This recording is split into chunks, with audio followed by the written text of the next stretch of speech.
friendos, welcome to my brand new, but new channel. Assuming you're discovering this channel from my Discord, you know I used to do a lot of Twitch streaming. However, since getting back to school and doing school things, I've been swamped. Many people who have followed me on Twitch know I am a big Pokemon fan. I have a couple of Pokemon hats and plushies, and I've played almost all the Pokemon games. Another thing you might know about me is that I've been learning to draw, and I've gotten better at it. I'm at the point now where I'm comfortable posting videos about it, which brings us here. Yeah, that's right, you probably guessed from the video's title, but we are drawing some Pokemon, baby! So, I've decided to take on this super ambitious project, but what the heck, let's go for it! So, this is the first video of many in which I will begin drawing different Pokemon designs. I mean creature designs. Nintendo, please don't sue me. For my custom Pokemon region. Now, you might be saying, Teus, Pokemon regions have been done already. Isn't that an overused cliche? And I'd say, yes it is. That being said, I'm doing a region based on where I grew up, which is in British Columbia, Canada. In this picture, right here. We already got in a North American region with the Unova, loosely based on New York, but I thought, hey, what if BC?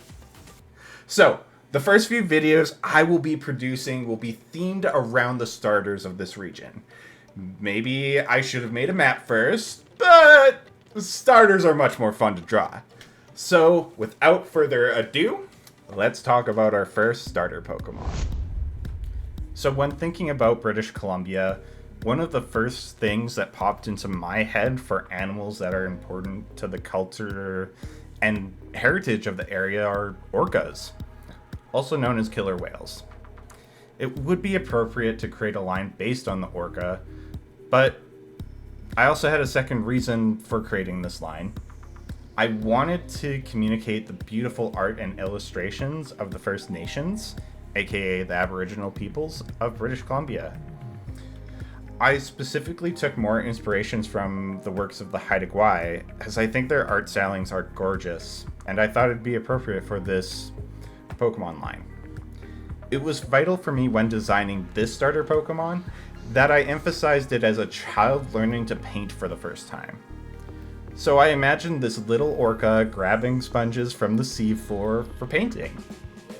It was tricky at first with this design, as you'll probably see within the first time lapse here. I made the design look too much like an orca at the beginning, but I figured that making the underbelly lines and the eye shape a little bit more wavy would help create a more distinguished Pokemon look, which I think it does. So, without further ado, let me introduce you to Illusplash, the paint sponge Pokemon. This Pokemon searches the seafloor for sponges to paint with, and they love to color on everything. The naming convention comes from the words illustration and splash. Illusplash are highly social creatures that create strong family bonds with the rest of their pod as soon as they're born. Trainers that catch these Pokemon may have difficulty introducing them to the team. Still, once these sociable Pokemon get to know you, you know you'll have a family bond for life. These fun little Finn boys happen to have a high HP stat followed by a high defense stat, so expect them to be bulky members of your team.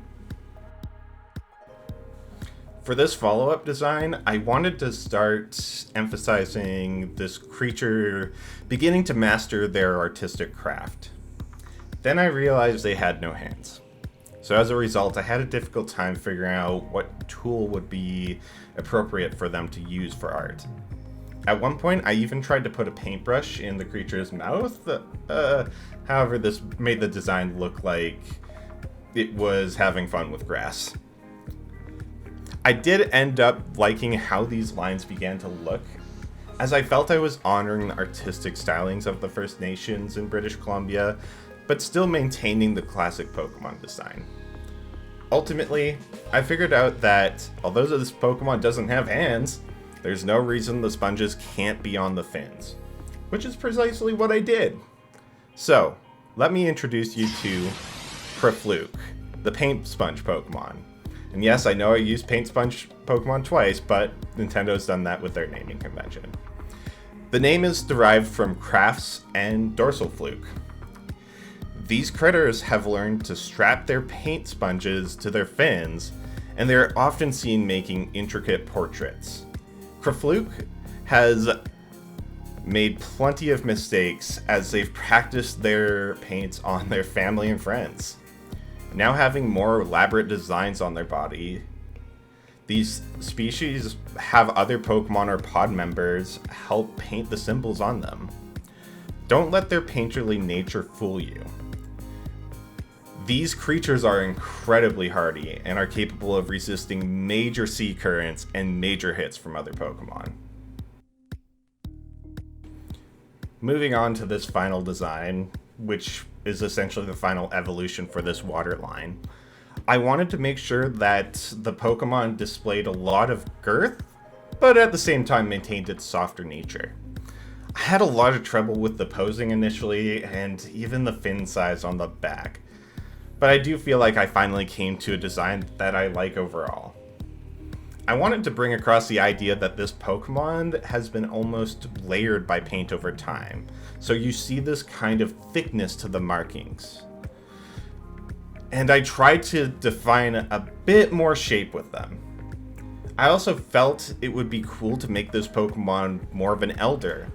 When I speak about elders in this case, I mean how many First Nations group, not necessarily all of them, appoint elders for their communities who provide guidance to younger members. I tried to emphasize this Pokemon's experience and indicate that they are communicators for their ancestors. I did this by eventually adding a glowing effect to highlight the psychic spiritualism of this Pokemon, which also indicates its secondary typing, Psychic. Let me introduce you to Orcart, the Elder Pokemon. The name is derived from two words, the first being Orca and the second word being art. These massive Pokemon have mastered their craft, becoming elders of their pod. They act as a link between the pod, and their ancestors. Orcart is sensitive to the needs of their pod and their team, respectively, and with their connection to the spiritual realm, being more potent than ever. Their painted marks have become imbued with spiritual energy. These Pokemon regularly help younger Illusplash and Purrfluke improve their painterly abilities, but always remind them to connect with their spirit and to have fun.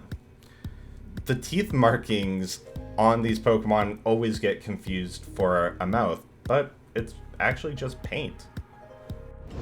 And there you have it, our water starter Pokemon for the British Columbia region. And I'm pleased with how their designs came out in the end. I've been drawing for about 3 years, and only recently have I begun to take classes to learn more about design. I enjoyed trying to design a Pokemon line inspired by the stylistic attributes of the local First Nations art.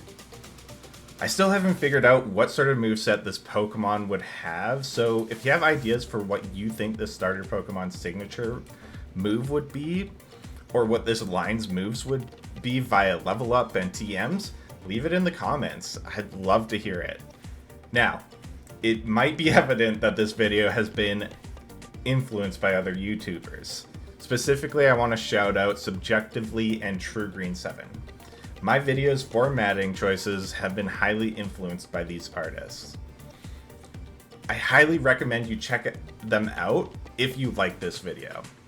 And suppose you're looking for another Canadian-inspired region, in that case you should check out Hoops and Hip Hop's Cardinal region, where he makes a region based on all of Canada. Please let me know if you have ideas about what the name of our region should be. If you have additional thoughts of Pokemon that should be included in the British Columbia region, and any game gimmicks you think should be included in this region. Also, if you could, I would appreciate a like or a subscribe. I've been super nervous making this video as it's kind of the first one that I've put a lot of effort into. So stay tuned because the grass starter will be coming up next, then finally the fire starter. Expect to see those probably at about a month at a time each. But they'll be out. They'll be out, I promise. So remember, have a big cup of water and enjoy your day. I'll see you next time.